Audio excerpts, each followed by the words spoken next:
होते हैं धन आवेशित कण। ये जो ऋण आवेशित कण और धन आवेशित कण होता है उसका हमारे शरीर के ऊपर विशेष अलग अलग प्रभाव पड़ता है। जो धन आवेशित कण होता है वो स्वाभाविक रूप से जहां पर भीड़ भाड़ वाले इलाके, जंगल,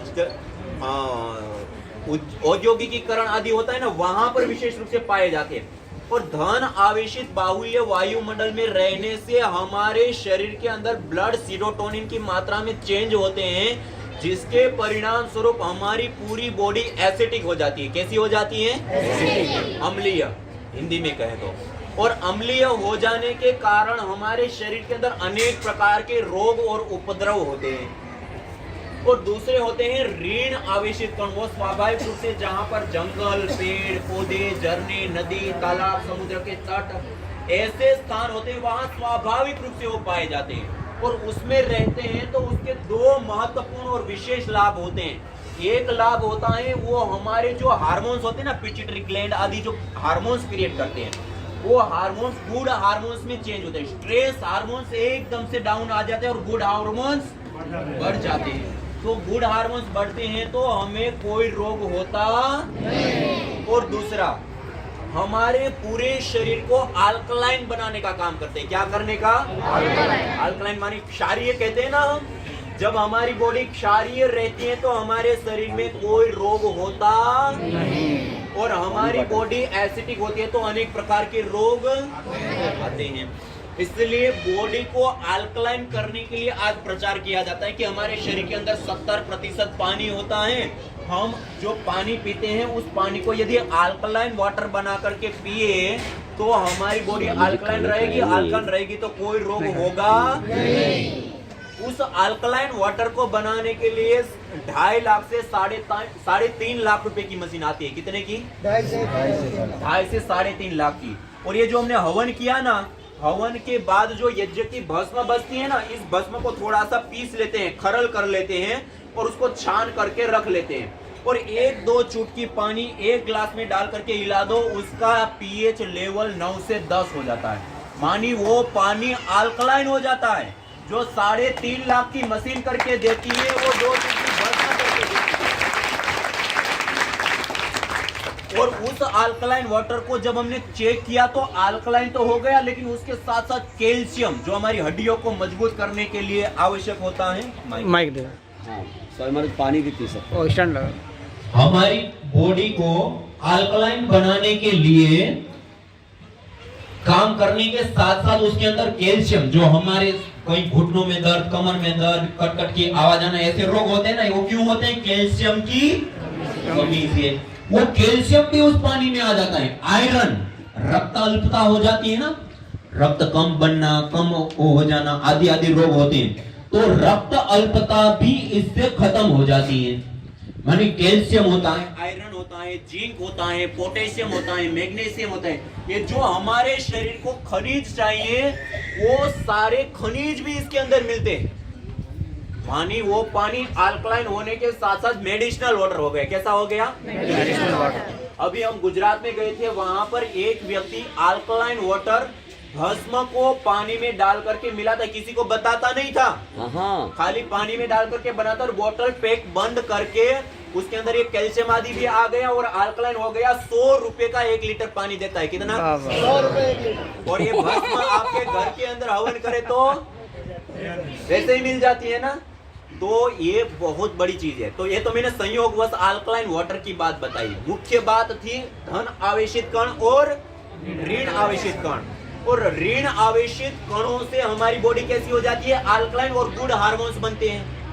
और ये ऋण आवेशित कण कहाँ पाए जाते हैं? जहाँ घना जंगल हो, पेड़ पौधे, बागान हो, समुद्र के तट, नदी, झरने या पहाड़ी क्षेत्र होते हैं ना, उसमें स्वाभाविक रूप से पाए जाते हैं। जिस स्थान पे अभी हमने यज्ञ किया ना, वो 10 मिनट 5 मिनट का यज्ञ जिस स्थान पे प्रतिदिन होता है, उस स्थान के वायुमंडल के अंदर प्रति सेंटीमीटर एयर के अंदर 200 से 400 ऋण आवेशित कण पाए जाते हैं। ये इतनी बड़ी संख्या होता है। जो घना जंगल हो और वहां के वायुमंडल में जितने होते हैं उतने हो जाते हैं। इतना छोटा सा यज्ञ यदि हम अपने घर के अंदर कर ले तो अपने घर में जंगल जैसा वायुमंडल अपने हाथों से हम बना सकते हैं। इतनी बड़ी विद्या है। और देखिए ये हमने हवन किया। हवन करने के बाद ये अंगारे हो गए। ये लाल लाल अंगारे होते ना, हम जिसमें आहुति दे रहे थे ना, उसको कहते हैं यज्ञाग्नि। क्या कहते हैं? यज्ञाग्नि। हाँ, अब ये अग्नि शांत हो गई, लेकिन अंगारे हैं, ये लाल लाल अंगारे हैं, इसको कहते हैं ब्रह्माग्नि। क्या? ब्रह्माग्नि। अब जो हवन कर लिया, ये जो अंगारे होते हैं उसको 5-5 में से रख लेते हैं, और उसके बाद उसके ऊपर एक गुगुल होता है। ये अपने विशुद्ध एक पेड़ विशेष का निर्यास गोंद होता है, आप सब लोग जानते हैं, गुगुल, लोबान। ये जो गुगुल होता है, वो गुगुल को थोड़ी सी मात्रा में अंगारों के ऊपर ऐसे डाल दिया, और आधा चम्मच 1 चम्मच गाय का घी भी डाल सकते हैं। अब इसकी ये जो धुनी होती है उसको पूरे घर में फैलने दीजिए। इससे देव पूजन भी होता है, और भी इसके बहुत सारे लाभ हैं, अभी हम देखेंगे। तो ऐसे अंगारों के ऊपर थोड़ी सी मात्रा में गुगुल गाय का घी और एक दिव्यष्टि हवन धूप आता है पतंजलि के स्टोर के ऊपर। एक गुगुल भी, विशुद्ध गुगुल भी पतंजलि स्टोर के ऊपर मिलता है। वो पूरा हमारा भ्राता जी सबको देते हैं। उनके भ्राता जी जो सब जगह पे स्वदेशी की सेवा दे रहे हैं ना। स्वामी महाराज वो गाड़ी है ना, वो स्वदेशी गाड़ी है, घर घर जाके पहुंचा देते हैं उन्होंने। सामग्री लाए हैं क्या? सामग्री नहीं लाए, ये पतंजलि सैंपल बेस वो लाए हैं ना इधर, पतंजलि के सामग्री, हवन सामग्री। हवन। अच्छा, तो जो है ना, एक दिव्यष्टि हवन धूप होता है, वो भी आयुर्वेद के अंदर बच्चे होते हैं ना, छोटे छोटे बच्चों के आरोग्य के लिए, और लंग्स, फेफड़ों से संबंधित जो बीमारियां होती है ना, उन फेफड़ों से संबंधित बीमारियों से बचाव, और हो भी गई तो उसको ठीक करने लिए अस्थमा, दमा आदि कभी होते नहीं है, और उसके साथ साथ बैक्टीरिया, वायरस, फंगस आदि से बचाव, और सुगंधी होने के कारण गुड हार्मोन्स बनते हैं। तो ऐसे कई सारे लाभ देता है ये हवन का धूम्र। तो ऐसे अंगारों के ऊपर बाद में थोड़ा सा डाल करके उसकी थोड़ी सी मात्रा में अपने घर के अंदर धुनी कर सकते हैं। फिर से मैं मुख्य विषय के ऊपर आता हूँ। पहला लाभ हमने क्या देखा था? हवन हर रोज अपने घर के अंदर करते हैं तो ऋण आवेशित कण बढ़ जाते, जंगल जैसा वायुमंडल अपने घर के अंदर मिलता है। ये पहला लाभ। दूसरा, जो यज्ञ की भस्म होती है उसको यदि हम पानी में डाल करके, या पानी को भस्म को खरल करके रख लिया, कोई कपड़े में एक पोटली बांध लिया, 1-2 चम्मच डाला, पोटली बांध लिया, पूरे घर के लोग जिस मटकी से पानी पीते हैं रात को भर लिया, उसके अंदर डाल दिया वो पोटली को ढीली ढीली बना करके, और सुबह में उसको निकाल करके 1-2 बार ऐसे करके निचोड़ दिया, वो पूरा पानी मेडिकेटेड और अल्कलाइन हो जाता है। जो 3.5 लाख रुपए की मशीन है वो हमने अपने घर के अंदर लगा ली, और उस पानी को पीने से कोई रोग होता नहीं। और जिनको घुटनों में दर्द, कमर में दर्द, रक्त अल्पता और आदि आदि बीमारियां होती है वो भी ठीक हो जाती है, यहाँ तक कि ब्लड ऑक्सीजन भी बढ़ जाती है। तो इससे कहीं तो ये दूसरा लाभ होता है। और उसके साथ साथ एक महत्वपूर्ण और विशेष लाभ, देखिए हम जिस जीवन को जीते हैं उसके लिए हमें क्या चाहिए? शक्ति चाहिए ना। क्या चाहिए? शक्ति से चलते हैं ना हम।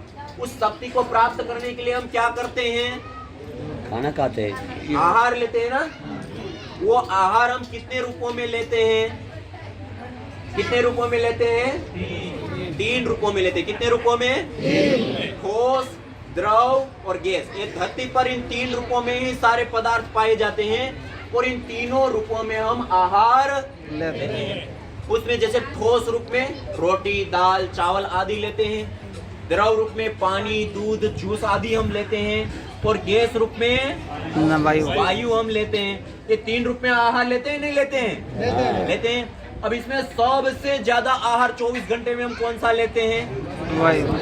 हम भोजन कितनी बार करते हैं? 2 बार, 3 बार। ठोस रूप आहार, द्रव रूप आहार, पानी, दूध, जूस आदि कितनी बार लेते हैं? 10-15 बार। ठंडी है तो थोड़ा कम, गर्मी है तो थोड़ा ज्यादा। लेकिन गैस रूप आहार वायु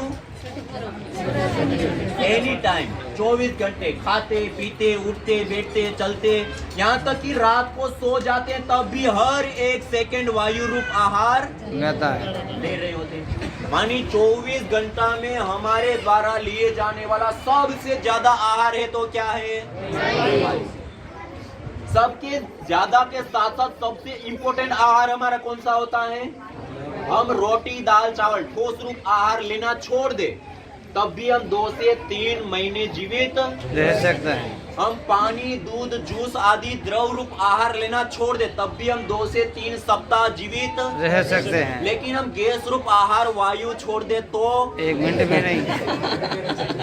2 से 3 मिनट भी नहीं।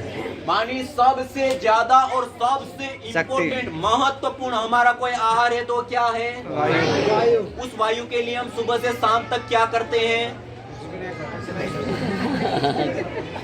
सुबह से शाम तक भोजन बनाने के लिए इतनी ताकत लगाते हैं, लेकिन जिसके बिना हम 2 मिनट भी जिंदा नहीं रह सकते उसके लिए समय नहीं है। इसलिए हमारे ऋषि मुनियों ने हमें कहा प्रतिदिन देव यज्ञ करने के लिए। ये यज्ञ करते हैं ना, इसके अंदर अलग अलग जड़ी बूटियां, गाय का घी आदि डालते हैं ना, वो गैस फॉर्म में कन्वर्ट होकर के इस वायु को सीधा प्रभावित करता है। उससे वायु का शोधन होता है, पोषण होता है, संवर्धन होता है, वायु सुगंधित होती है, मेडिकेटेड बनती है और इस वायु के अंदर जीवनीय शक्ति का संचार करने का कार्य किसी माध्यम से संपन्न होता है तो यज्ञ, हवन, अग्निहोत्र।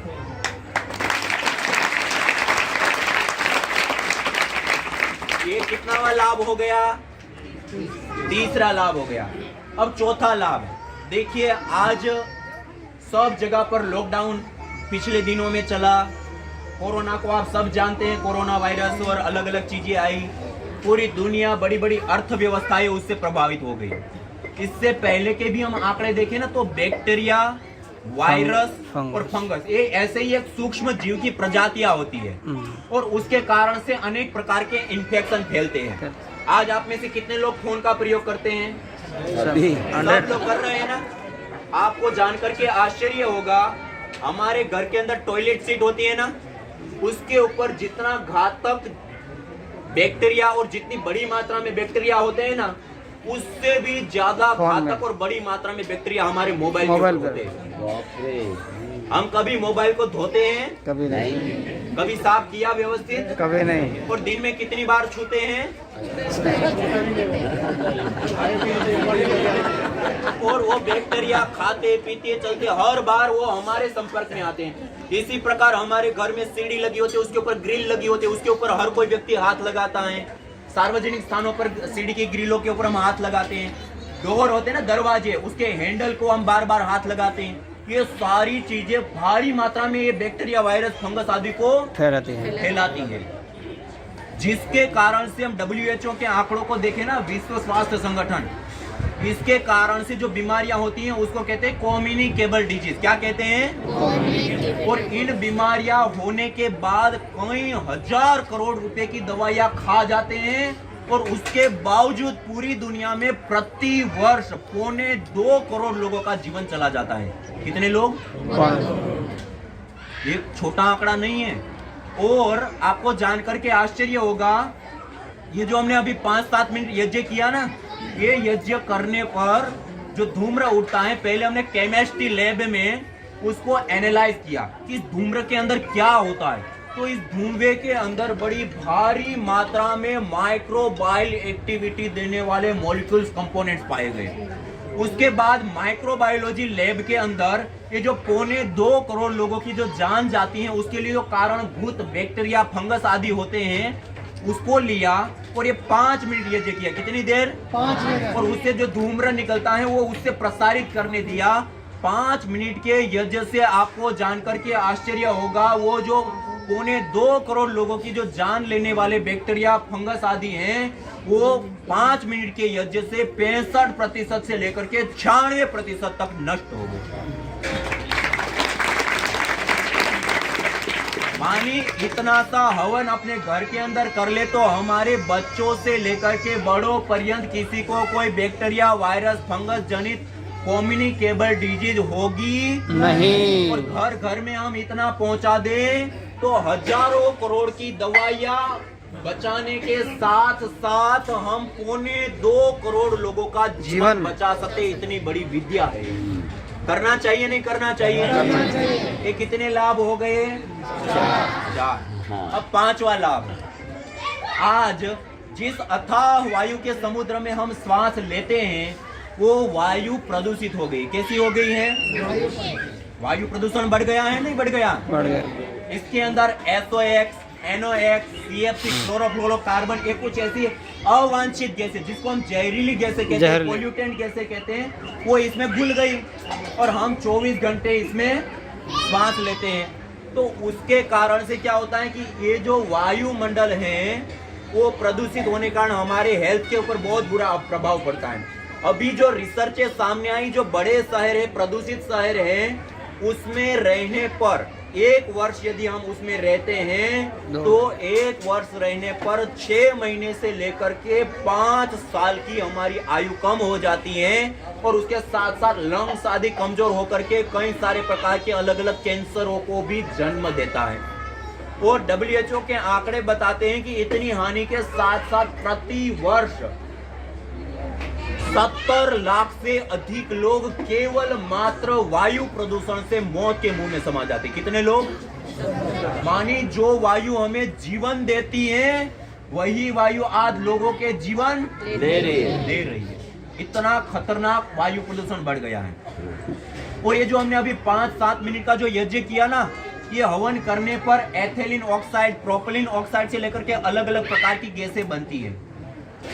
ये गैसें जब वायु के अंदर आती हैं और वायु के अंदर पहले से ही बहुत सारी गैसें मौजूद है, ये दोनों जब आपस में मिलते हैं तो एक फोटोकेमिकल प्रोसेस चलता है। एक फोटोसिंथेसिस प्रक्रिया आप सबने पढ़ा होगा, सुना होगा। क्लोरोफिल, पेड़ के जो हरापन होता है उसके ऊपर सूर्य की किरणें पड़ती हैं तो जो वायुमंडल के अंदर कार्बन डाइऑक्साइड के बॉन्ड होते हैं वो टूटते हैं, कार्बन को अवशोषित करके अपना आहार बनाते हैं, ऑक्सीजन अलग हो जाती है। सामान्य रूप से हम क्या कहते हैं? पेड़ पौधे ऑक्सीजन देते हैं, पेड़ पौधे कोई ऑक्सीजन नहीं देते। इस प्रोसेस से जो पहले से है वो अलग हो जाती है, बस इतना होता है। इसी प्रकार से ये दूसरी प्रोसेस होती है फोटोकेमिकल प्रोसेस। गैस आपस में मिलती है, एक निश्चित टेम्परेचर मिलने पर उसके बॉन्ड टूटते हैं, बनते हैं, टूटते हैं, बनते हैं। उसके परिणाम स्वरूप जिनको हम हानिकारक गैसें कहते हैं, जहरीली गैसें कहते हैं, घातक गैसें कहते हैं, SOx, NOx, CFC आदि, जिसके कारण से 70 लाख से अधिक लोगों की जान चली जाती है, वो गैसें भी न्यूट्रलाइज हो जाती है, खत्म हो जाती है। मानी वायु प्रदूषण से भी हमें छोटे बच्चे से लेकर के पूरे परिवार को बचाना हो तो क्या करना पड़ेगा? यज्ञ। कितने लाभ हो गए? 5। अब देखिए, वायु प्रदूषण से बचना, बैक्टीरिया, वायरस, फंगस आदि से बचना, उसके साथ साथ आज हमारी नहीं पूरी दुनिया के सामने एक सबसे बड़ी समस्या है, वो है रेडिएशन। क्या? रेडिएशन। आज हम मोबाइल, लैपटॉप, टीवी, कंप्यूटर, हमारी दीवारों के अंदर केबल बिछे हैं, बोर्ड लगे हुए, LED लाइट्स लगे हैं। उसके साथ साथ आज हम कार्बनिक पदार्थों का भी प्रयोग करते हैं जो बीटा रेडिएशन छोड़ते हैं। ये सारा चीजें रेडिएशन छोड़ती हैं। हम एक रेडिएशन की जाल के बीच में जी रहे हैं। किसमें जी रहे हैं? और इस रेडिएशन का दुष्प्रभाव इतना हमारे शरीर के ऊपर होता है कि हमारे जो कोशिकाएं और न्यूरॉन्स होते हैं उनको भारी मात्रा में वो डैमेज करता है, जिसके कारण हमारी स्मृति शक्ति का ह्रास, स्ट्रेस, तनाव, डिप्रेशन बढ़ने के साथ साथ कैंसर, MND और MD जैसी जानलेवा ऑटो इम्यून डिजीज भी हो जाती है। खतरनाक बीमारियां होती हैं। और ये जो हमने अभी हवन किया ना, वो हवन करने पर ऑर्गेनिक मॉलिक्यूल्स वायुमंडल के अंदर आ जाते हैं, छोटे छोटे पार्टिकल, कण। ऑर्गेनिक मॉलिक्यूल्स वायुमंडल में आने पर रिसर्चों से पता, जयपुर यूनिवर्सिटी में हमने जो परीक्षण किया उसमें पता चला कि हवन करने पर एटॉमिक रेडिएशन खत्म हो जाता है यज्ञ करने पर। और central pollution government board Delhi में डॉक्टर ममता सक्सेना जी ने कई परीक्षण करके बताया कि हवन करने पर इलेक्ट्रोमैग्नेटिक रेडिएशन भी दूर हो जाता है। यानी इतना 5 मिनट का यज्ञ हम अपने जीवन में अपना ले तो अपने पूरे परिवार को हम रेडिएशन से भी बचा सकते हैं। पूरे परिवार को वायु प्रदूषण से, पूरे परिवार को अलग अलग प्रकार की जो ऐसी बीमारियां, बैक्टीरिया, वायरस, फंगस जनित होती हैं उससे भी। ये कितनी बड़ी विद्या है। अब देखिए, ये तो सारे हमने भौतिक लाभ देखे। इसके साथ साथ एक महत्वपूर्ण और विशेष लाभ होता है चिकित्सा लाभ। क्या लाभ होता है? चिकित्सा। आयुर्वेद में 3 प्रकार की चिकित्सा अपने, एक देव व्यपाशय चिकित्सा, युक्ति व्यपाशय चिकित्सा, सत्वावजय चिकित्सा। उसमें से यज्ञ को, हवन को, अग्निहोत्र को देव चिकित्सा कहते हैं। क्या कहते हैं? देव चिकित्सा। और इस चिकित्सा का अलग अलग रोगों के लिए जब प्रयोग की बात वहां पे बताई तो वहां कहा यया प्रयुक्ता चेष्टा राज यक्ष्मा पुराजित ताम वेद विहिताम आरोग्याति प्रयोजयेत। जब दुस्साध्य असाध्य कोटि का रोग हो जाए, अब रोग की अवस्था बिगड़ चुकी है, स्थिति बिगड़ चुकी है, अब रोग कंट्रोल, ऐसी अवस्था में वेद विहित यज्ञ का अनुष्ठान करके उस रोग को जीतना चाहिए, ऐसे बताया। और अथर्ववेद में कहा यदि क्षितायुर यदि वा परेतो यदिर मृत्योरंतिकम नित एव तमा हरामि अस्पार्थमैनम सतसारदाय। यदि क्षितायु यदि व्यक्ति की आयु क्षीण हो चुकी है, उनके प्राण क्षीण हो चुके हैं, उनकी धातुएं क्षीण हो चुकी हैं, और यदि क्षितायु यदि वा परेतो यदिर मृत्योरंतिकम, वो मृत्यु के अंतिम क्षणों में पहुंच चुका है, अब उनके जीने की कोई आशा नहीं। तमा हरामी, उसको भी मैं यज्ञ बाहर लाता हूं और सतसारदाय 100 साल की निरोगी स्वस्थ आयु देता हूं। ये यज्ञ चिकित्सा के विषय में वेद में बताया कि जो मरणासन अवस्था में आ जाते हैं रोग के कारण, उस रोग को भी वो ठीक कर देता है। उन्हीं आधारों पर हमने कुछ रिसर्च, विशेष रूप से PRI पतंजलि रिसर्च इंस्टीट्यूट में केमिस्ट्री लैब, माइक्रोबायोलॉजी लैब आदि में विशेष परीक्षण किया कि हवन के अंदर जो जड़ी बूटियां, गाय का घी आदि डालते हैं तो उससे क्या होता है। आपको पता है, गाय के घी के हम आहू क्या देते हैं ना, गाय के घी के अंदर सैचुरेटेड फैटी एसिड होता है, उसके जलने पर कीटोन्स बनते हैं और कीटोन्स के टूटने पर कार्बन की अपेक्षा 6 गुना ज्यादा हमें ऑक्सीजन मिलता है।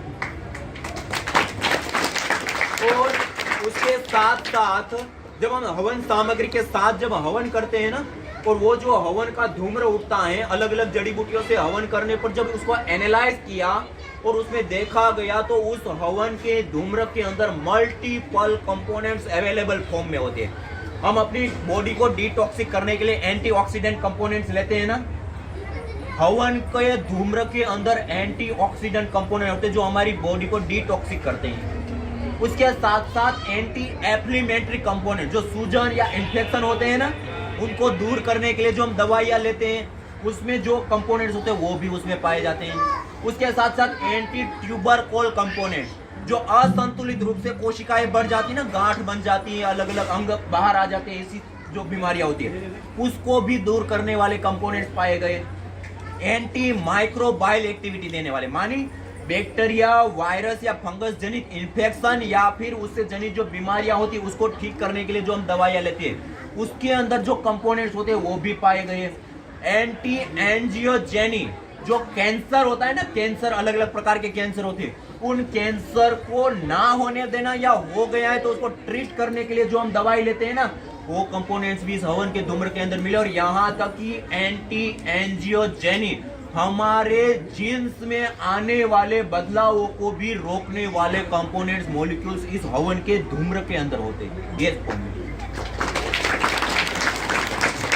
और ये हम हवन करते हैं तो ये सारे कंपोनेंट्स कहाँ आ जाते हैं? वायु में।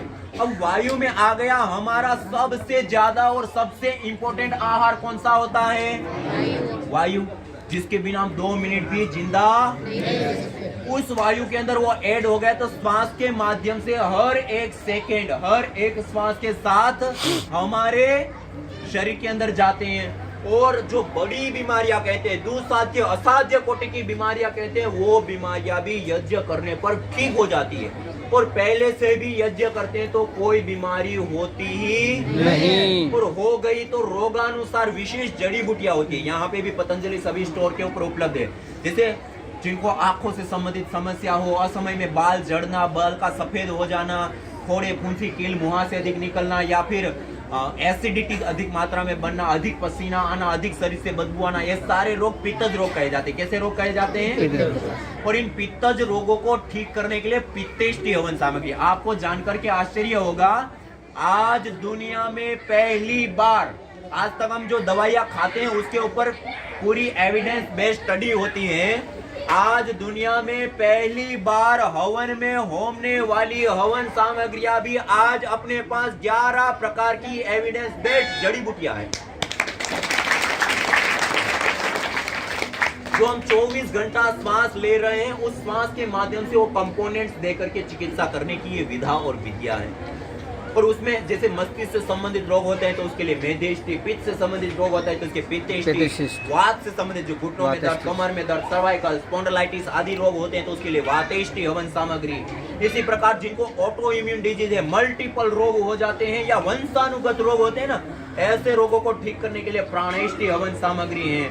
निसंतानता, बंध्यत्व या धातुओं का पोषण ना होना, उसके लिए संततेष्टि हवन सामग्री है। ऐसे अलग अलग रोगों के लिए एविडेंस बेस्ड 11 प्रकार की हवन सामग्रियां और 2 प्रकार के धूपन। एक तो दिव्यष्टि हवन धूप जो कोई अस्थमा, दमा आदि रोग हो ना, बच्चों के आरोग्य नैरोग्य के लिए, बैक्टीरिया, वायरस, फंगस आदि से बचाव के लिए वो धूपन हवन के बाद अंगारों के ऊपर डाल करके उसका धूम्र करते हैं। ऐसे ही गुग्गुल जो हमने अभी अंगारों के ऊपर डाला ना, ये गुग्गुल के विषय में अथर्ववेद में विशेष रूप से बताया, न तम यक्ष्मा अरुंधते नैनम सप्तो अश्नुते यम भेषजस्य गुलगुलो सुरभिर्गंधो अश्नुते।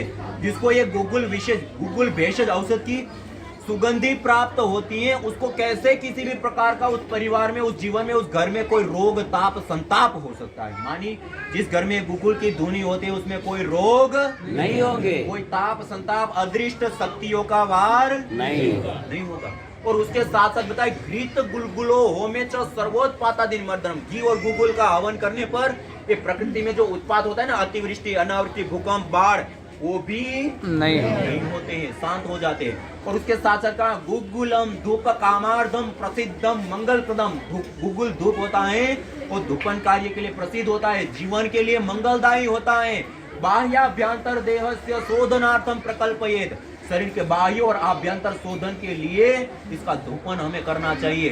त्रिदोष सामक बताया, वात, पित्त और कफ तीनों दोषों का वो संतुलन करता है तो शरीर में कोई रोग होता ही नहीं। तो ये कितने लाभ हो गए? 7 हो गए ना, यज्ञ चिकित्सा। और ये बड़े बड़े जो रोग होते हैं ना, वो भी रोग इससे ठीक हो जाता है। इससे अतिरिक्त एक और विशेष लाभ देखिए, हम जिस जीवन को धारण किए हैं और जी रहे हैं, ये तन कितने तत्वों से बना है? 5 अग्नि, वायु, जल, पृथ्वी, आकाश आदि 5 तत्वों से तन भी बना है। इस 5 तत्वों से ये पूरा ब्रह्मांड पर्यावरण भी बना है। अब अग्नि देवता, सूर्य देवता, चंद्र देवता, ये सब लोग हमें क्या कर रहे हैं? दे रहे हैं ना, वो हमें दे रहे हैं एनर्जी, ऊर्जा, शक्ति दे रहे हैं, उससे हमारा जीवन चल रहा है। तो दाना देव जो देते हैं, इसलिए वो क्या हो गए? देव हो गए। हम ले रहे हैं तो हम क्या हो गए? हमें माता पिता हमें पालते हैं, पोसते हैं, पढ़ाते हैं, बड़ा करते हैं, तो हम उस माता पिता के क्या हो जाते हैं? ऋणी हो जाते हैं ना। किसी से पैसा लिया और वापस ना दे तो क्या हो जाएंगे? ऋणी हो गए ना। ऐसे ही माता पिता ने हमारी सेवा की तो हम माता पिता के लिए क्या हो जाते हैं? ऋणी हो जाती है। ऐसे ही इन देवी शक्तियों से, देवताओं से हम सारी चीजें ले रहे और वापस कुछ नहीं लौटा रहे तो हम क्या हो गए? इसको कहते हैं देव ऋण। क्या कहते हैं? देव ऋण। और इस देव ऋण से उऋण होना है तो ये देव यज्ञ है। क्या है? हमें उऋण होना है, नहीं होना है? होना है ना। तो देव ऋण से उऋण होना है तो हर दिन क्या करेंगे? यज्ञ। अब देखिए एक महत्वपूर्ण बात, हम सब पूजन करते हैं ना अपने घर के अंदर।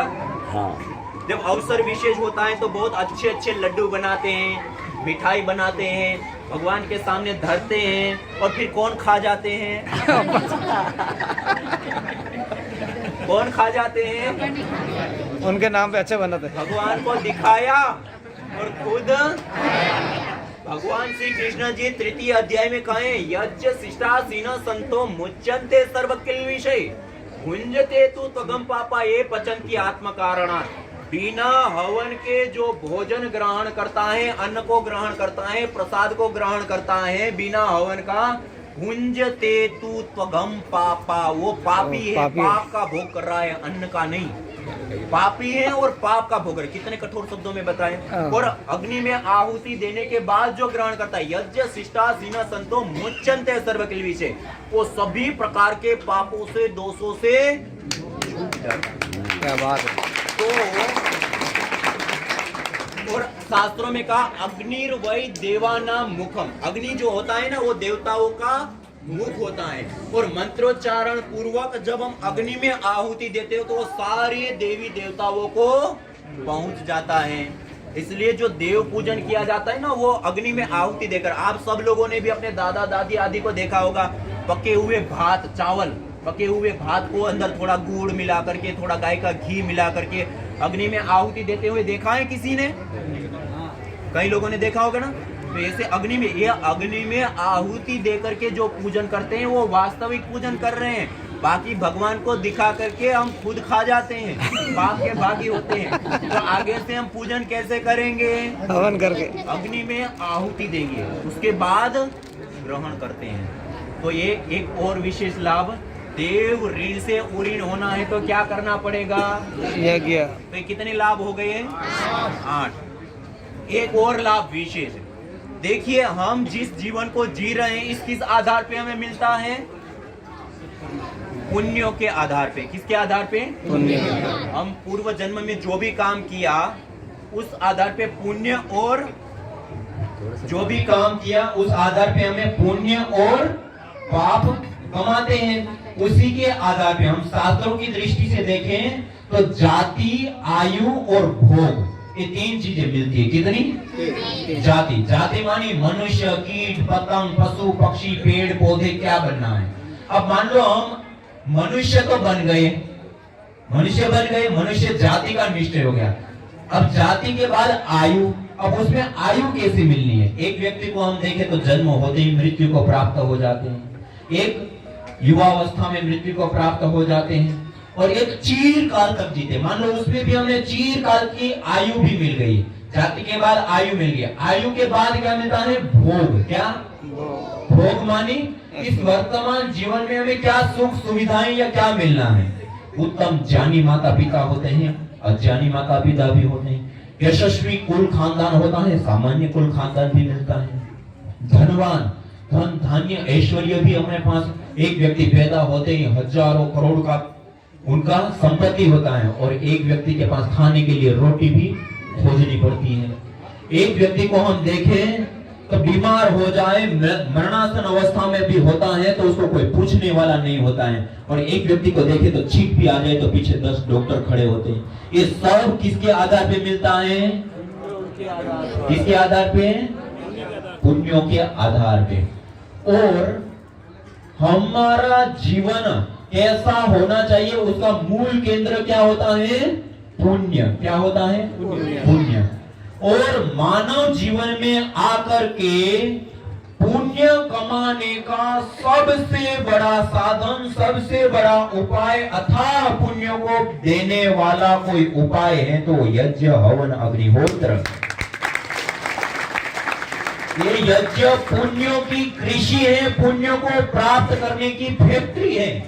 हम अलग अलग पुण्य पैसों को कमाने के लिए जैसे फैक्ट्री लगाते हैं ना, जितना अधिक जीवन में पुण्य चाहिए उतनी ही बड़ी मात्रा में हवन कीजिए। जितना हवन करेंगे उतने ही ज्यादा पुण्य मिलेंगे, और जितने ज्यादा पुण्य होंगे उसी के आधार पे इस जीवन में भी आने वाली परिस्थितियां और आगे आने वाले जन्म जन्मांतर। श्रीमद् भगवद गीता में भगवान श्री कृष्ण जी 4th अध्याय में कहते हैं, यज्ञ शिष्टा अमृत भुजो यान्ति ब्रह्म सनातनम नायम लोको अयज्ञस्य कुतो अन्य कुरु सतम।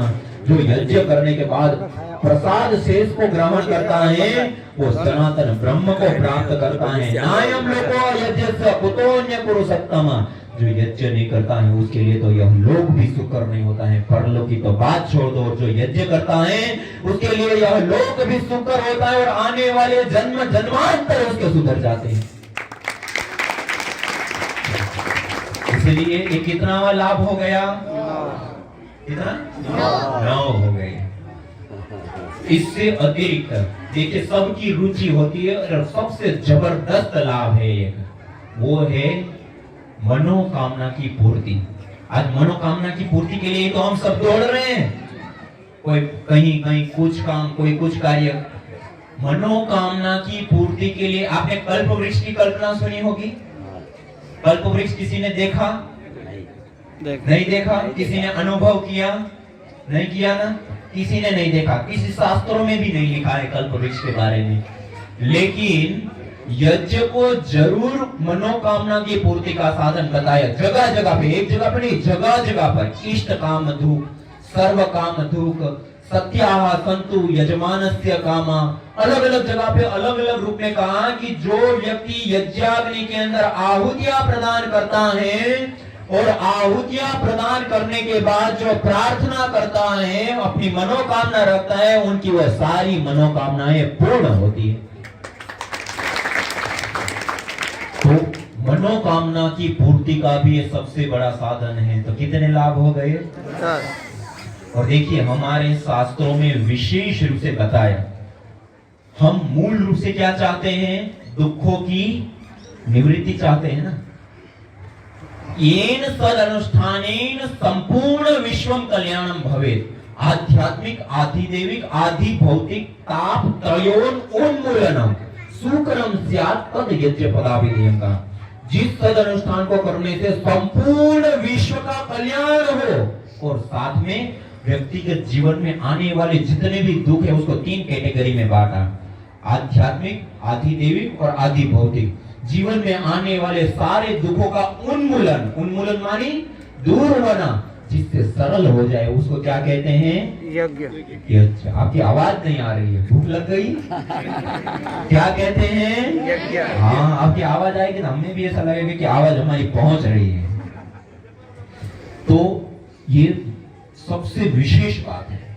और उसके साथ साथ देखिए, यथेव क्षुधिता बाला मातरम पर्युपासते एवं सर्वाणि भूतानि अग्निहोत्रम उपासते कहा।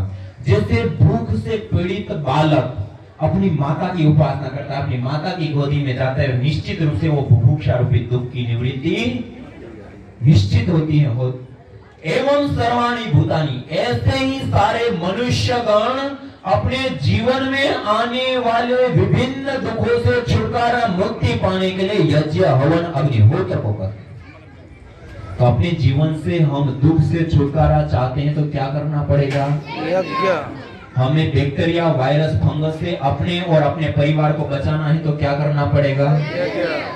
वायु प्रदूषण से हमें अपने को और अपने परिवार को बचाना है तो क्या करना पड़ेगा? यज्ञ। हमें अपने और अपने परिवार को रेडिएशन से बचाना है तो क्या करना पड़ेगा? यज्ञ। हमें अपने जीवन को पुण्यों से भरना है तो क्या करना पड़ेगा? हमें इस पंचभूतात्मा की संपूर्ण प्रकृति का पोषण और संवर्धन करना है तो क्या करना पड़ेगा? यज्ञ। हाँ, इस सब ओर से कितने सारे लाभ हमें प्रदान करता है। सबसे बड़ी बात है, देखिए जब हम यज्ञ की बात करते हैं ना, तो बहुत सारे लोग कहते हैं ये तो ब्राह्मणों का विषय है, ये पंडितों का विषय है, ये पुजारियों का विषय है, ये हिंदुओं का विषय है। ये कोई जाति, मत, पंथ, व्यक्ति विशेष के लिए नहीं, हम सब के लिए होता है। क्या बैक्टीरिया, वायरस, फंगस उसी को लगता है? क्या वायु प्रदूषण उसी को लगता है? क्या ये जो अलग अलग समस्या हम गिन रहे थे उन्हीं को लगती है? हम सबको लगती है। और इतना ही नहीं, हम प्रकृति माँ का प्रयोग करते हैं। हम सब समान रूप से प्रकृति का प्रयोग करते हैं, नहीं करते हैं? एक ही धरती पर विचरण करते हैं, एक ही वायु में श्वास लेते हैं, एक ही जल का पान करते हैं, एक ही आकाश मंडल के नीचे बसते हैं, एक ही सूरज से, एक ही चांद से हम रोशनी लेते हैं। हम सब, चाहे हिंदू हो, सिख हो, ईसाई हो, मुसलमान हो, चाहे किसी भी जाति, मत, पंथ, संप्रदाय को मानने वाला हो, अमीर हो, गरीब हो, किसी भी देश में रहने वाला हो, हम सब समान रूप से इन सारी चीजों का प्रयोग लेते हैं, नहीं लेते हैं? लेते हैं। और उस प्रकृति माँ को समृद्ध बनाना है, स्वस्थ बनाना है, उसका पोषण और संवर्धन करना है, तो उसका केंद्र बिंदु है यज्ञ। तो हमें करना चाहिए, नहीं करना चाहिए? कितने सारे लाभ हो गए? बहुत सारे लाभ हो गए ना। आप एक कर्म ऐसा बता दीजिए जो मनुष्य जीवन में आने पर 5 से 10 मिनट के कर्म से इतने लाभ देता हो। इसीलिए इसको कहा गया यज्ञो वै श्रेष्ठतमं कर्म। क्या कहा गया? मनुष्य के द्वारा किए जाने वाले जितने भी कर्म हैं, उन सारे कर्मों में सबसे उत्तम श्रेष्ठतम कर्म कोई है तो क्या है? और कितनी मिनट में संपन्न हो जाता है? 10 मिनट। करना चाहिए, नहीं करना चाहिए? करना चाहिए। बड़ी धीरे धीरे आवाज आती है जब करने की बात आती है। करना चाहिए, नहीं करना चाहिए? करना चाहिए। आप करेंगे जरूर। आज क्या हम एक संकल्प लेकर के जाते हैं कि हम अपने और अपने परिवार, इस प्रकृति और इस समाज के लिए कुछ नहीं आता तो अग्नि प्रदीप करके कम से कम 11 गायत्री मंत्र से आहुति जरूर देंगे। क्या आज हम संकल्प लेके जा सकते हैं? करेंगे संकल्प? आज हम सब ये संकल्प लेकर के जाएंगे कि प्रतिदिन अपने घर के अंदर अग्नि प्रदीप करके उसमें 11 आहुति जरूर प्रदान करेंगे। अब देखिए, इतने सारे लाभ यज्ञ के हमने देखे, हम करेंगे तो हमें लाभ होगा, निश्चित रूप से होगा। लेकिन मैं एक उदाहरण के लिए आपको बताना चाहता हूं। कोई परिवार है, उस परिवार में 5-7 लोग हैं और उनको आप ऐसे कहें कि आपके जीवन भर में आने वाले जितने भी आपके परिवार में होने वाले रोग हैं, जितना भी हॉस्पिटल का, मेडिकल का खर्च होगा, दवाई का, वो सारा हम देंगे। तो उसको कितना बड़ा परोपकारी हम कहेंगे? बहुत बड़ा परोपकारी कहेंगे। और उसके कारण से कितनी बड़ी मात्रा में उसको पुण्य प्राप्त होगा? बड़ी मात्रा में पुण्य मिलेगा, नहीं मिलेगा?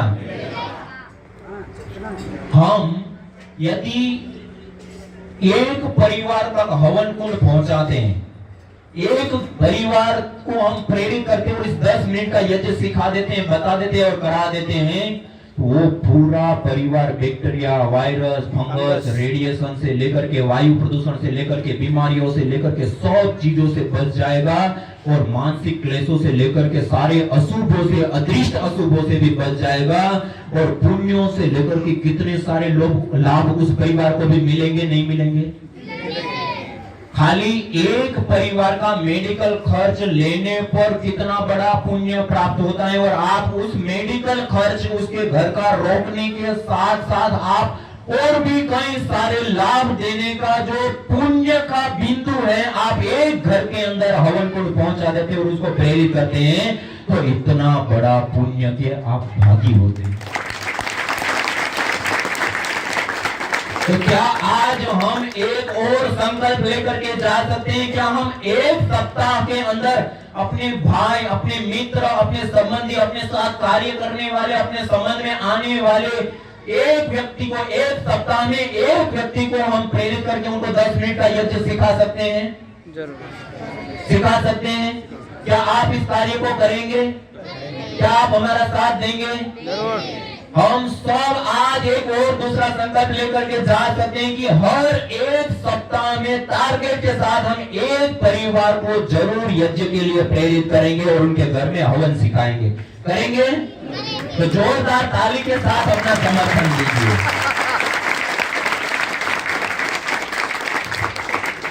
देखिए, ये 2 हमने संकल्प लिए।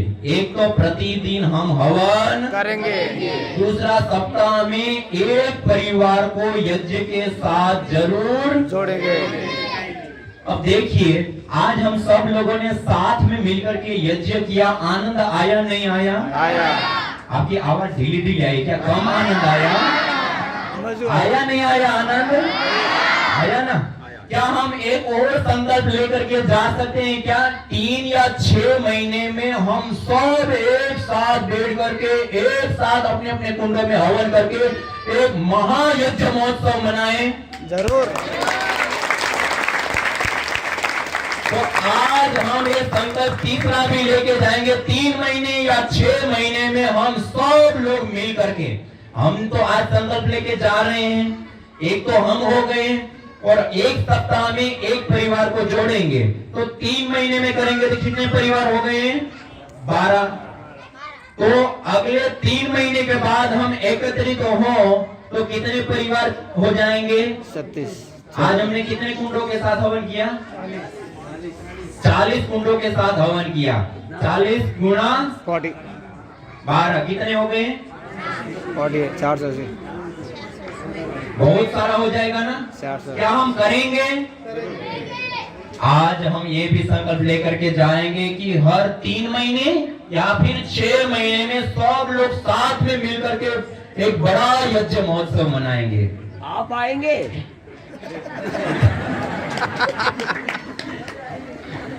तो देखिए, ये जो हम अभी हवन किए, यज्ञ किए, वास्तव में छोटा दिखता है, छोटा है भी, सरल है नहीं है, इजी है नहीं है, और इतना सा करने से कितने बड़े लाभ। ये हमारे ऋषि मुनियों ने हमें अपनी धरोहर के रूप में एक अमोघ अनमोल साधन दिया है, एक जीवन को उज्जवलता की ओर ले जाने के लिए। तो इसको हमें जन जन तक, घर घर तक, सब जगह पे पहुंचाना, और ये बीमारियां, रेडिएशन, वायु प्रदूषण, कोरोना आने की बाट लगा देनी है, कभी आए ही नहीं। तो वो कब होगा? हम घर में हवन करेंगे तब संपन्न होगा। परीक्षणों में, लेबोरेटरी में सब तो सिद्ध हो गया, लेकिन जब तक करेंगे नहीं तब तक तो करेंगे तो फल मिलेगा। तो अब हमें करना भी है और सबको सिखाएंगे। करेंगे ना? आप हमारा साथ देंगे? हाँ। अब इसको प्रचार करने के लिए हमें क्या चाहिए? विधि, पद्धति, प्रक्रिया, उससे संबंधित ज्ञान, विज्ञान, मटेरियल आदि चाहिए ना। तो उसके लिए ये एक पुस्तक है, ये तेलुगु में भी है, हिंदी में भी, और भी भाषाओं में, यज्ञ योग आयुर्वेद चिकित्सा। ये जो हम एविडेंस की बात करते हैं ना, वो सारे रिसर्च, अनुसंधान आदि सब इसमें विशेष रूप से अलग अलग पूरा दिया गया है। रोगानुसार यज्ञ, रोगानुसार योग, रोगानुसार आयुर्वेद आदि सारी चीजें। इसी प्रकार विधि से संबंधित एक बुक है, वैदिक नित्य कर्म विधि, उसको ले सकते हैं। बीमार आदि हो गए हैं या बीमारी कुछ है तो रोगानुसार हवन सामग्री ले सकते हैं। हमारे आदरणीय भाई सुनील भाई जी और हमारे आदरणीय भ्राता जी जो सब लोग आपको पहुंचा रहे हैं, ये रोगानुसार हवन सामग्रियां भी उसमें है। और आपको ये सारी चीजें दी है ना, इसके अंदर बहुत सारी अलग अलग जो पॉइंट वाइज बातें बताई है। और उसमें देखिए सबसे लास्ट पेज खोलेंगे तो वहां पर 2 QR कोड दिया गया है। इसको आप अपने मोबाइल से स्कैन करेंगे तो एक yajna.divyayoga.com वेबसाइट है। इस वेबसाइट को पूरी दुनिया का यज्ञ का हब बनाया है। क्या बनाया है? हब। आप रिसर्च, शास्त्र, प्रैक्टिकल, कुछ भी यज्ञ से संबंधित कितना भी मटेरियल, कितना भी जानकारी प्राप्त करना चाहे उस वेबसाइट के ऊपर जाए, आपको सब कुछ वहां मिलेगा। तो हमें आगे बढ़ाने के लिए, प्रचार करने के लिए, हमें यज्ञ नहीं आता है, विधि नहीं आती, तो उसके ऊपर वीडियोस भी दिए हैं। आप उस वीडियोस को एक बार देखिए और उसके आधार पे सारी दिया। जो भी नया व्यक्ति जुड़ा, अब उसको हर बार तो आप तुरंत हम नहीं सिखा सकते, तो उनको उस वीडियो दे दिया कि आप इसको देख लीजिए। एक बार देख लेंगे, उसके अनुसार सामान लगा दिया और सामान लगा करके फिर उसी वीडियो को चालू करके सामने रख दिया और उसके साथ साथ हवन कर देंगे। 5-7 दिन करते तो मंत्र भी याद हो जाते, पद्धति प्रक्रिया किस समय क्या करना है वो भी सारा याद हो चल जाता है। तो इसके लिए हमें कोई ब्राह्मण आदि को बुलाने की आवश्यकता नहीं है, हम स्वयं अपने हाथों से, ठीक है। तो ऐसे हम स्वयं भी करेंगे, औरों को भी कराएंगे। तो ये वेबसाइट का भी हम पूरा सहयोग लेंगे और इसको बहुत अच्छे से आगे बढ़ाएंगे। और आज आप सभी लोगों के बीच में आने का अवसर मिला और हमारे आदरणीय देवाराम जी हमारे आदरणीय भ्राताश्री जो अथक पुरुषार्थ करते हुए यहाँ पर एक भावी संकल्पना, जो एक बड़े रूप में मानव का, देखिए चीजों का उत्पादन करना, वस्तुओं को बनाना, प्रोडक्ट तो हम बहुत सारी बनाते हैं, लेकिन मानवीयता, मानव को बनाना और मानव के अंदर मानवीयता लाना, ये सबसे बड़ा भारी और बड़ा काम दुनिया का होता है। उसके लिए होता है गुरुकुल। और गुरुकुल का उन्होंने संकल्प लिया और उसके लिए तब पुरुषार्थ करें और आप सब लोग उसमें साथ और सहयोग दे रहे हैं। हम हृदय की गहराइयों से उनको और आप सबको हम इस कार्य के लिए प्रणाम करते हैं, नमन करते हैं, वंदन करते हैं। बहुत बड़ा कार्य है, बहुत बड़ा कार्य है, विशेष कार्य का है, विशेष हमारी इस समाज के लिए आहुति होती है। तो उसके लिए भी हम उसका धन्यवाद और कृतज्ञता ज्ञापन करते हैं भ्राता जी का।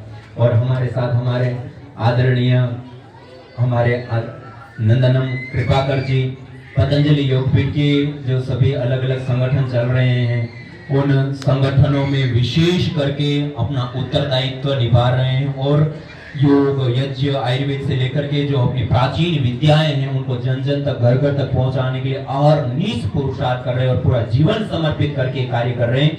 एक बार जोरदार इसी प्रकार से हमारे बीच में हमारे आदरणीय पूज्य स्वामी प्रणव देव जी महाराज जी हमारे बीच में उपस्थित हैं और वो विशेष रूप से हम सब लोगों को इसके विषय में आगे मैं निवेदन करना चाहूंगा कि वो हमें आशीर्वचन भी प्रदान करेंगे। और हमारे बीच में हमारे आदरणीय भ्राता किशोर भाई जी, जो इस यज्ञ के कार्य को जन जन तक घर घर तक पहुंचाने के लिए एक जिम्मेदारी पूर्वक एक तप पुरुषार्थ करते हुए खाना पीना ये सब चीजें आगे पीछे कुछ देखे बिना अहरनिश तप पुरुषार्थ कर रहे हैं। और आज हम यहाँ बैठे हैं तब भी उन्हीं के तप पुरुषार्थ के कारण बैठे हुए। एक बार जोरदार करते रहेंगे हम उनको प्रतिष्ठा पूर्वक नमन वंदन और प्रणाम करते हैं। और इसी प्रकार हमारे आदरणीय भ्राता सुनील भाई जी कहाँ ओ संत है, अभी भी सेवा में लगे हुए हैं। सुनील भाई जी से लेकर के और हमारे कई सारे ऐसे कार्यकर्ता योग योद्धा साधक भाई बहन तो सब मिलकर के इन सारी सेवाओं को आगे बढ़ा रहे हैं। और आज ये विशेष आयोजन किया, हम सबको आनंद आया ना यज्ञ करके। तो आइए एक बार जोरदार कर्तध्वनि से उनको हम अपनी कृतज्ञता ज्ञापित करें कि उन सब के तप पुरुषार्थ के कारण आज हम सब बैठ करके इस यज्ञ हवन अग्निहोत्र देवीय कर्म ईश्वरीय कर्म को अपने हाथ से हम संपन्न कर पाए। एक बार जोरदार कर्तध्वनि के साथ उनके प्रति हम अपनी कृतज्ञता ज्ञापित करते हैं। भारत माता की जय, वंदे मातरम, वंदे मातरम। और आगे के क्रम में मैं आदरणीय पूज्य स्वामी जी से निवेदन करना चाहता हूँ। श्री स्वामी महाराज, मैं आपके सामने ये जो विशेष यहाँ का जो आईजी बाल संस्कार केंद्र के माध्यम से आदरणीय देवाराम जी ने आईजी बाल संस्कार केंद्र की स्थापना किया और इसके माध्यम से करीबन हैदराबाद की 1000 परिवार को जोड़ा, मेगर 1000 परिवार को, और अपने काम में व्यस्त रहने के बाद भी समय निकालकर समझाकर लोगों को जोड़ने की काम किया। और यहाँ जितने भी बैठे ना, आदरणीय देवाराम जी हर रोज पूज्य स्वामी जी महाराज को आस्था चैनल से फॉलो करते हैं। स्वामी जी की एक एक शब्द को उठाते और लोगों को पहुंचाते और संकल्प लिया। मुझे भी नहीं मालूम स्वामी महाराज और हैदराबाद की जो 5 संगठन की प्रभारियों का और किसी को भी नहीं मालूम, हमारी भ्राता जी ने ऐसा संकल्प लिया, हमारी समाज सभी केवल और किसको इस्तेमाल करेंगे, कितना बड़ा संकल्प। और जो बहना घर में पल्लू बोलते ना लगा कर रहते हैं, ऐसी बहनों के पास जाकर समझाया, आप थोड़ा सा बाहर आ जाओ, सेवा दो, सेवा दो। और उनको साथ में लेकर हर घर में वो लोग फोन करते, हमारी बहना कहाँ है, 4-5 बहना बहुत खास बहना है, कुसुम बहन कहाँ है, कुसुम बहन इतना अच्छी बिटिया है, आइए आइए। और उनका टीम है सरोज बहन, उनका टीम पूरा चाहिए, नाम के बगैर अच्छा टीम है। स्वामी महाराज घर घर को आपको स्वदेशी का क्या वस्तु चाहिए, कैसी वस्तु चाहिए, फिर वो वस्तु को घर तक पहुंचाते टीम और अभ्यास करते, इतना मस्त है। और इनके पास पतंजलि चिकित्सा नहीं, इनके पास आरोग्य केंद्र नहीं है, और इनका संकल्प है केवल रामदेव बाबा की जो पतंजलि की प्रोडक्ट्स लेंगे, ऐसा इनका संकल्प है। तो क्या किया स्वामी महाराज, उन्होंने पीछे पड़कर एक जो पतंजलि का आरोग्य केंद्र बंद होने वाला था हयात नगर पर, उनको पकड़कर बंद होने वाला आरोग्य केंद्र को आईजी आरोग्य केंद्र बनाया, पतंजलि आरोग्य। इतना बड़ा काम। और घर घर इनकी जो चौधरी परिवार 1000 परिवार के पास हर घर में पतंजलि स्वदेशी ही रह रहे, और उसमें से आया हुआ पैसे से जमा कर सभी जमा कर आज इतना बड़ा गुरुकुल के लिए जमीन 5 एकड़ ले लिया। और सबसे पहले उनका आशा है 3 एकड़, ये भी इतना कास्टली एरिया मालूम है इसको, हमारा बहुत कास्टली एरिया है। हाँ, और स्वामी जी महाराज हमारी भ्राता जी का संकल्प है यहाँ वैदिक गुरुकुल जैसा पतंजलि योगपीठ में चलते वैसी भारतीय शिक्षा बोर्ड से अफिलिएशन लेकर बनाना चाहते हैं। कितना बड़ा संकल्प के साथ हमारे देवाराम जी, हमारी मोहनलाल जी, पूरा टीम काम कर रहे हैं। हम तो चकित हो गया, हम हमको देखकर खुश हो गया हैदराबाद में ऐसा काम करे। और आज आप बोलते हैं एक कुंड में करे तो इतना पुण्य मिलते हैं, 40 कुंड घर तक पहुंचाया हो देवाराम जी, कितना पुण्य मिलते हैं। और हमारा सभी लोग सीख लिया। मैं आप सबसे अनुरोध कर रहा हूं, आप सबसे सभी बहना और भाइयों, कृपया हमारी देवाराम जी एंड टीम आईजी बाल संस्कार केंद्र को साथ दीजिए। सपने में भी संशय मत करो, साथ दीजिए। ऐसा लोग चाहिए हमारा काम के लिए, समझ में आ रहे? और जरूर पूज्य स्वामी जी महाराज तक आपकी शब्द पहुंच जाएगा और यहाँ पर कुछ करेंगे हम। और जो स्वामी जी महाराज जो बोले ना, यज्ञ महोत्सव करेंगे ना, करेंगे ना, सबको बुलाएंगे ना, हम छोड़ेंगे नहीं, स्वामी जी महाराज को लाएंगे। लाना नहीं लाना, बड़ी स्वामी जी महाराज को लाना। बड़ी कौन आना कि नहीं इधर, तो काम करना पड़ेगा फिर। तो सबसे पहला एक काम करना है आप लोगों को, करेंगे। फर्स्ट काम सब लोग रखिए, आपके पास मोबाइल है ना, मोबाइल है। स्वामी जी महाराज क्या करते मालूम है, पूरा भारत को जोड़ रहे। हर रविवार सुबह 7 बजे, कितना बजे? 7 बजे। हमारे घर में तो है ना, घर में उठ सकते ना, अपना मोबाइल खोल सकते ना, स्वामी जी को दर्शन कर सकते ना। सुबह 7 बजे जूम के माध्यम से जुड़ो। आपकी समस्या है तो प्रश्न पूछो। हजारों लोगों की समस्या को सुलझाए सो व्यक्ति है पूज्य स्वामी यज्ञदेव जी, जो रिसर्च कर हजारों लोगों को, कई लोगों को अब सीधा प्रश्न पूछ सकते हैं। रविवार सुबह 7 बजे हवन कुंड क्यों दिया मालूम है? 1111 रुपए के लिए नहीं दिया आपको, आप गलत समझ रहे। जी की बहुत तपस्या है। हवन कुंड घर में इस्तेमाल करना, पहला हम साप्ताहिक पढ़ेंगे। साप्ताहिक में रविवार सुबह हवन कुंड रखेंगे, पूरा आज जैसा रखा वैसा रखेंगे। होना है तो हम है, किशोर कीर्ति भाई हमारा, विमला दीदी है, विमला अग्रवाल दीदी है, हाँ है, देखो टीम तैयार है। आप पीछे पड़ा देवाराम जी, हम आएंगे और सबसे पहले हमारा कुसुम को सिखाएंगे, टीम को सिखाएंगे। और यज्ञ कम समय में पूरा परिवार सीखना। रविवार जूम में जुड़िए, यूट्यूब में आप लोग, आप मोबाइल तो ओपन कीजिए, अब उसमें डालिए स्वामी SWAMI यज्ञदेव YAGYADEV स्वामी यज्ञदेव यूट्यूब चैनल खोलिए, उसमें बहुत कुछ है। मेरे पास इतना एग्जाम्पल है, जिसका किडनी फेल हो गया था, हैदराबाद में भी ऐसा केस है, उसका क्रिएटिनिन लेवल्स को पूरा 14 से 4 से कम आ गया, किडनी रेस्पॉन्ड हो गया। हार्ट प्रॉब्लम, कई प्रॉब्लम है।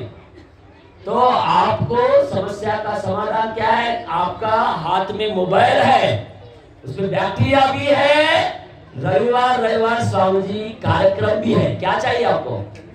तो रविवार जुड़ेंगे ना, सब लोग जुड़ेंगे।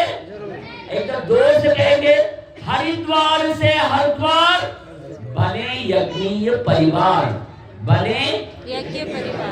हरिद्वार से हरिद्वार, हरिद्वार से हरिद्वार, हरिद्वार से हरिद्वार। अभी स्वामी महाराज 30 तारीख तक अपने साथ है, समझ में? तेलंगाना में पूरा घूम रहे। अभी कल हैदराबाद छत्रीनाका में है और जियागुड़ा में शाम पे है, फिर हाउसिंग बोर्ड में है परसों, वहाँ का तपो गुरुकुल में अपना गौशाला पे। और इसके साथ साथ हमारी जो वहाँ पर कौन सा बोलते हैं, बेलागुड़ा का गौशाला पर 29 को है।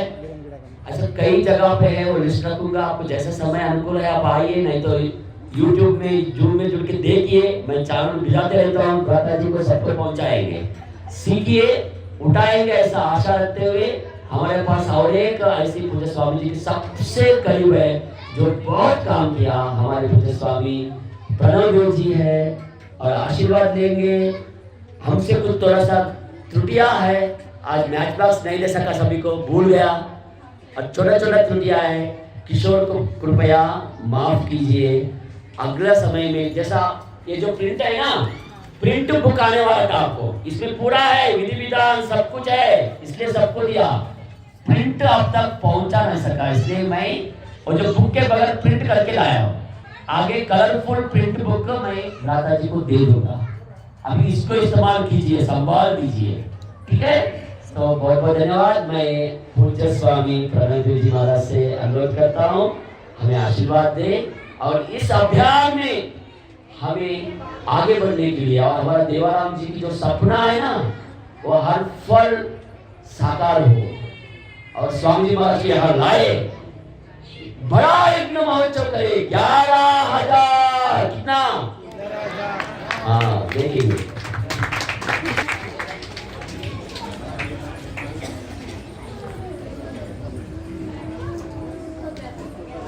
इस पावन जगह पर आने का मुझे भी एक सौभाग्य मिला, पूज्य स्वामी जी के कारण और श्री देवाराम जी के कारण, और इस यज्ञ को पूर्ण करने के लिए यहाँ पर जिन्होंने अपने कर्मठता से लोगों को प्रेरित किया, सामग्री, हवन कुंड आदि प्रत्येक पदार्थ की व्यवस्था की, उन सभी को भी प्रणाम है। क्योंकि हवन या यज्ञ मात्र हम आकर स्वयं ऐसे करने से ही नहीं होता है, अन्यों को भी प्रेरित करना भी एक हवन ही है स्वयं। क्योंकि हम अगर भोजन कर रहे हैं, कोई पास में भूखा बैठा है तो उसको हम कुछ दें। आप हवन करते हैं तो सब जगह जाता ही है, हवन आप करते हैं तो मात्र शारीरिक ही लाभ नहीं होता है कि हम बीमारियों से बचेंगे, लोगों को लाभ का मात्र उतना ही नहीं। अगर आप हर दिन करते हैं, आज सबसे बड़ी चीज मैं देखता हूँ विशेष करके युवाओं में, यहाँ पर मुझे तो सब युवा ही लग रहे हैं, युवा ही हैं, तो युवाओं में छोटे छोटे बच्चों में भी 7-8 साल माने बच्चे जो चिंतन ही नहीं करते, लगभग खेलते ही हैं, उनको बहुत आनंद है, उन लोगों में भी निराशा दिखती है। वो क्यों दिखती है? कुछ कारण विशेष है उसके पीछे।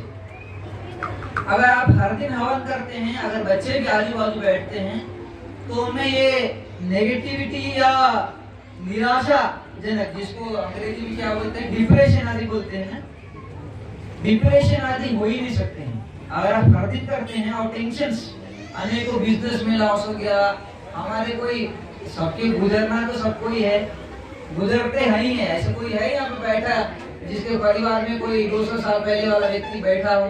कोई नहीं है, किसी के नहीं है ना। तो उस सत्य को स्वीकार करते हैं। अगर गुजर भी जाते हैं हमारे परिवार वाले, तो हवन को ना छोड़े। क्यों ना छोड़े, मैं ये कारण बता रहा हूँ। वो भी अंतिम हवन ही है। उस व्यक्ति को हम जब लेके जाते हैं तो अंत्येष्टि, इष्टि का मतलब हवन, यज्ञ को इष्टि बोलते हैं, वो भी हवन ही है। आपका हवन छूटता नहीं है उस दिन भी। हवन करने वाला मतलब आप अंत्येष्टि कर रहे हो, वो भी एक लाभकारी है, सिर्फ उसी व्यक्ति के लिए नहीं। तो हवन करने वाले दुखी नहीं होना चाहिए। अंत्येष्टि में जाते हो, हम सद्भावना रखेंगे उस व्यक्ति के प्रति, क्योंकि हमारा लॉस जरूर हुआ है। अगर हमारे घर परिवार जिसके कारण चल रहा है वो व्यक्ति गुजर जाता है, तो लॉस जरूरी है, वो होगा ही, उसका दुख होगा, मैं मना नहीं करता उस दुख को। लेकिन हम दुखी होने मात्र से वो लाभ भर नहीं सकता है। वो उन्होंने जो किया है, उनका जो क्षति है वो भर नहीं सकता दुखी होने से। तो उसके लिए क्या कर सकते हैं? अंत्येष्टि करने का मतलब ये है कि आप परोपकार किए, उन्होंने भी परोपकार किया अभी तक, अब हमको उससे आगे का सोचना है। आगे की इष्टियां जो बाकी है उसको करनी है। वो अंत्येष्टि हो चुका है उनका, वो दुख से भी बचाएगा। सबसे बड़ा दुख वही होता है। आदमी स्वयं गुजरता है तो उसको तो पता ही नहीं आपको दुख क्या होगा उसको, लेकिन अपने सबसे प्रियजन जब गुजरते हैं हमारे आजू बाजू, मैं नाम नहीं लूंगा, कुछ लोग उसी से दुखी हो जाते हैं, तो वो तो होने वाला है, एक ना एक दिन होने वाला है, उसके लिए तैयार है ना। कभी हम नहीं बोल सकते, लेकिन उसके लिए तैयार, वो ये तैयार कर देगा। इसमें ये शक्ति आप हर दिन करते हैं, आपको पता ही नहीं चलेगा, मनोबल आ जाएगा हमारे भीतर दुखों को सहने के लिए। अभी सभी खुशी है तो किसी को कोई दिक्कत ही नहीं। सबसे ज्यादा विचलित कब होते हैं? जब हमारे अपने परिजन गुजर जाते हैं, या कोई बहुत ही बड़ा लॉस हो गया, या कोई हमको सभा में अपमानित के लोग रहते हैं, अपमानित कर दिया तो वो सहन नहीं होता, तो बहुत दुख होता है। हम जिनसे कुछ अपेक्षाएं कर रहे हैं वो वैसे नहीं कहें तो भी दुख होता है। पति पत्नी में, घर परिवार तो एक ही चीज से चलता है। मैं गृहस्थी नहीं हूँ, परंतु मैं गृहस्थियों को देखा हूँ, हम माता पिता तो गृहस्थी है तभी हम हैं। बिल्कुल। हमने एक चीज देखा है, गृहस्थी चलाना है हमको, एक दूसरे को समझना जरूरी, समझने मात्र से भी नहीं, अपने से बढ़ के उनको देखिए। पति पत्नी को अपने से ज्यादा देखे, अपने से ज्यादा गौरव उनको दे, मुझे कुछ भी हो उनको ये ठीक रहना चाहिए, और पत्नी पति को अपने से ज्यादा गौरव दे, तब वो गृहस्थी कभी भी दुखी नहीं हो सकता। मैंने लॉस हो, बाहर के लोग कुछ भी बोले, ना उनके परिवार के बच्चे ना वो कभी दुखी नहीं हो सकते। बच्चे भी उनका बहुत ख्याल रखें, क्योंकि वो एक दूसरे के लिए इस प्रकार की। तो बस इतना ही मैं, क्योंकि यज्ञ का तो स्वामी जी ने इतना बोला, जब बिना बोले, जब मेरे बिना बोले ही यज्ञ का काम हो रहा है तो मैं क्यों बोलूंगा उसमें? बिना बोले कुछ होता है तो हमको क्यों बोलेंगे हम? तो स्वामी जी ने यज्ञ के विषय में बताया, मैं थोड़ा सा इस विषय में बताया, इसको कंटिन्यूटी रखने के विषय में बताया। इसके लाभ मात्र शारीरिक मत देखना, कभी मानसिक बहुत शक्ति मिलेगी आपको हर दिन मात्र करने से। बच्चों पे प्रभुख है, बच्चे को जबरदस्ती आप नहीं बिठा सकते हवन में। जवान लोगों को जबरदस्ती नहीं, उनकी इच्छा है वो जरूर बैठेंगे लाभ देंगे, वो खेलेंगे भी, बात भी कर रहे हैं, कुछ भी टीवी भी देख रहे हैं, अगर वो आपको तो आप डिस्टर्ब नहीं होना, उनको भी लाभ पहुंचेगा, उसका मानसिक भी बहुत पहुंचेगा। इसमें इतनी शक्ति है। एक अंतिम मेरे तरफ से निवेदन, ये तो क्योंकि हवन के उसमें विशेष करके आया था और मैं गुरुकुल की भूमि में बैठा हूँ, ये बहुत पावन, सबसे पावन। मैं देखो एक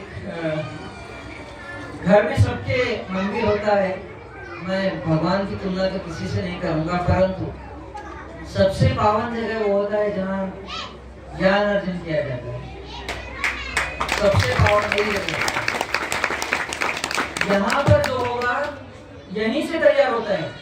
देश हो, व्यक्ति हो, परिवार हो, कुछ भी हो, वो यहीं से तैयार। अगर यहाँ ज्ञान अगर अर्जन नहीं हुआ तो तैयार नहीं हो सकता, पूरा विनाश ही होगा, व्यक्ति का, परिवार का, समाज का, देश का, पूरे ब्रह्मांड का, क्योंकि व्यक्ति ही करते हैं।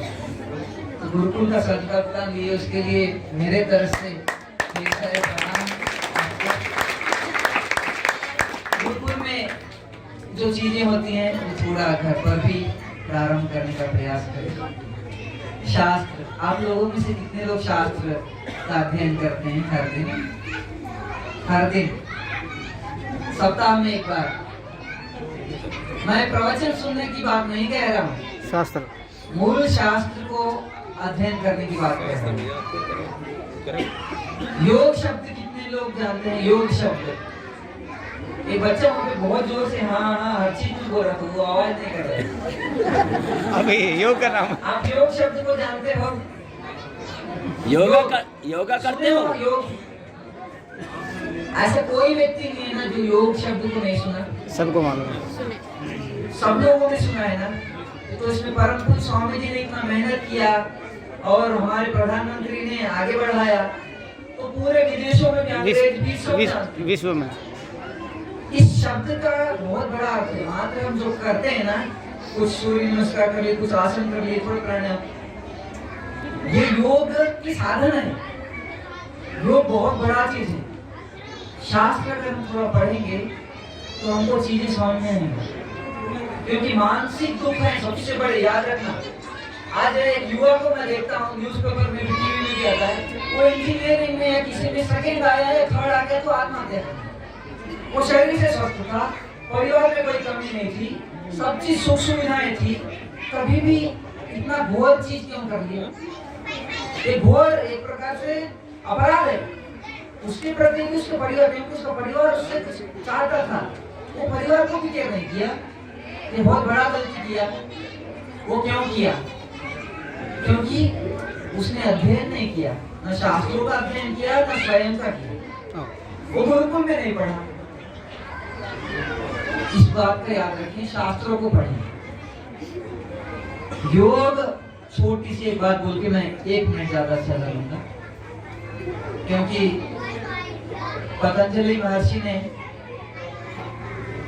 सूत्र लिखे हैं योग के, वो हम कल्पना नहीं कर सकते, उनकी स्थिति इतनी ऊपर थी। तो 1-2 सूत्र आपको मैं बता देता हूँ, बस आपको धीरे धीरे उसको कर लेना, अपने से उसको याद भी कर लेना है, उसको उस पर चिंतन करना है स्वयं। आपकी सबके पास योग की शक्ति है, तो स्वयं चिंतन करो क्या है। 2 सूत्र मेरे, 3 सूत्र मेरे साथ बोलिएगा। अथ योगानुशासनम, अथ योगानुशासनम। पहले ऋषि बोले हैं कि अब हम योग के बारे में बात करेंगे। मैं आज के देसी भाषा में बोल रहा हूँ। फिर बोले तो प्रश्न क्या उठेगा, योग क्या है? योग के बारे में बात करेंगे, योग क्या है? तो तुरंत बोलते हैं ऋषि, क्या बोलते हैं योग क्या है? योगश्चित्त वृत्ति निरोधः, योगश्चित्त वृत्ति निरोधः। योग क्या है? तो बोले हैं योग क्या है? योग चित्त वृत्ति निरोधः। आप मुझे देख रहे हो ना, अभी स्वामी जी को देख रहे हो? कहाँ देख रहे हो? आंखों से। जहाँ पे हम बैठे हैं नहीं, आप अपने भीतर ही देख रहे हो। आप अपने भीतर ही देख रहे हो। सही में आप ये सब चीज को अपने भीतर ही देख रहे हो। अभी सब चीज को आप आंखें बंद करके भी देख सकते हो। आंखें बंद कर स्वयं देख सकते हो। हाँ, दिख रहे स्वामी महाराज। नहीं, मैं सही जरूर देख सकते हो।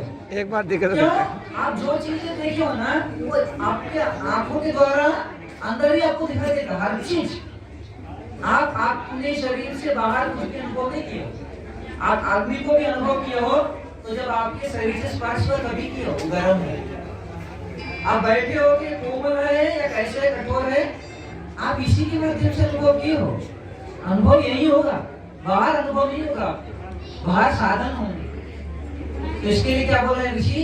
योग चित्त वृत्ति निरोध। तो चित्त में ही हमको क्या होते हैं? विचार आते हैं।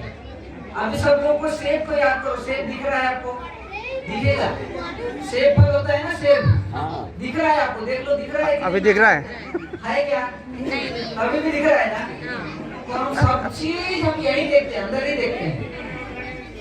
वो जो चित्त है ना, ऐसे खाली स्पेस अपने भीतर, उसको चित्त बोलते हैं। उसमें हमको हर चीज दिखता है।